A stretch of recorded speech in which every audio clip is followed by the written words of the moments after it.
আমি এমনিতেই কমই দেশের বাড়ি আসি, আর অনেক দিন পর কলকাতা থেকে যখন দেশের বাড়িতে আসি তখন এই গ্রামের স্নিগ্ধ পরিবেশটা দেখলে বেশ একটা ফ্রেশনেস লাগে।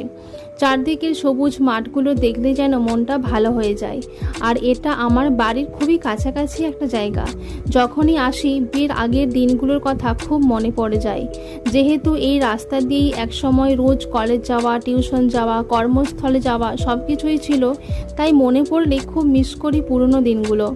যাচ্ছিলাম একটু বাপের সাথে দোকানে, আর যাবার পথে ভিডিও করে নিলাম আর তোমাদের সাথেও শেয়ার করে নিলাম আমার মনের কথাগুলো। প্রত্যেকটা মেয়েই নিশ্চয়ই আমার সাথে এই ব্যাপারটা রিলেট করতে পারবে, কারণ এক সময় যেগুলো এত আপন ছিল, চেনা ছিল, সব কিছুই যেন বিয়ের পরে অচেনা অদেখা থেকে যায়। তো বিউটিফুল লেডিস, বাপের বাড়ি আসলেই কাদের কাদের এরকম ফিল হয় কমেন্টে জানাও তো।